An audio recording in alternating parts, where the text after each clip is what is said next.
Rather than drawing closer together, the EU and Turkey are drifting apart due to growing authoritarianism in the latter, stuttering growth, and a faltering Kurdish peace process.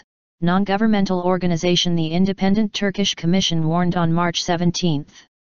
Turkey is no longer the rising regional star that it was during the first half of then Prime Minister Recep Tayyip Erdoğan's 12 years in office, stated the Commission, which is led by Martti Ahtisaari, a former president of Finland and Nobel Peace Prize laureate. Today, Turkey faces myriad challenges: growing authoritarianism, unimpressive growth, and a faltering Kurdish peace process, the Commission said in an open letter addressed to the Turkish government and the EU. With a 900-kilometer border with Syria, it is hosting nearly 2 million Syrian refugees and is vulnerable to attacks and infiltration by the Islamic State of Iraq and the Levant, ISIL. Tensions with both Iran and Israel have become deeply entrenched, and the country has become increasingly dependent on energy from a revanchist Russia, it stated. Turkey cannot confront these challenges alone, the Commission added, pointing to the fact that the EU accounts for almost 40% of Turkish trade, 70% of its foreign direct investment, and more than 50% of its tourism industry. The country's economic ties with its southern neighbors have spiraled downward since the Arab Spring in 2011, it said. This reality is reflected in Turkish public opinion, with support for the EU rising from a low of 34% in 2009 to 53% last year. Simply put, Turkey is waking up to the reality that it has no attractive alternative to the EU and close cooperation with the transatlantic community, the Commission also stated.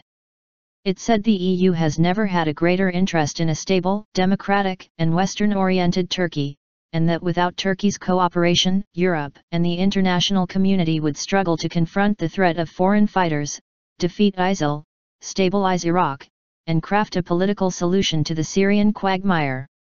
Yet, rather than being drawn closer together, the EU and Turkey are drifting apart. Freedom of expression, the separation of powers, and the rule of law have been progressively eroded under Erdoğan. The country risks being sucked into the region's sectarian conflicts and being tempted by the authoritarian sirens of Vladimir Putin's Russia, the Commission said. The EU-Turkey relationship hit a new low at the end of last year, when Turkey increased its pressure on media close to the self-exiled Islamic leader Fethullah Gulen, it said. The clampdown triggered strong criticism by the EU, which Erdoğan, in turn, angrily rejected. Some in Europe argued that the deterioration of rights and freedoms in Turkey was so serious that the already moribund EU accession process should be suspended, the Commission added, also underlining Turkey's slide in Reporters Without Borders World Press Freedom Index to 154th place, out of 180 countries. Indeed, it would be difficult to make the case that Turkey fulfills the Copenhagen political criteria. But it is unlikely that a formal suspension of accession negotiations would do anything other than remove the last incentive for Turkey to pursue democratization and EU harmonization.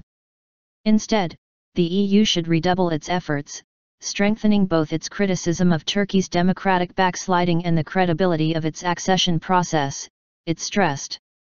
Beyond the EU accession process, other important measures should be taken to rebuild trust and deliver concrete benefits to both sides, the Commission said, citing EU-Turkey cooperation on counterterrorism, Syrian refugees, and multiple crises from Libya to Ukraine, as well as upgrading and modernizing the customs agreement, after the World Bank recently advocated and vigorously pursuing visa liberalization. Though these measures are not alternatives to a revamped accession process, they would help to revive it. Above all, by embedding Turkey within the European family, such measures would counter the country's dangerous drift away from our common European values, the Commission added. The open letter was also signed by Wolfgang Ischinger, chairman of the Munich Security Conference, Hans van den Broek, a former Dutch foreign minister and EU commissioner for external relations, Marcelino Orea Aguirre, a former Spanish foreign minister, Michel Rocard, former French prime minister, and Nathalie Tocchi, deputy director of the Istituto Affari Internazionali in Rome.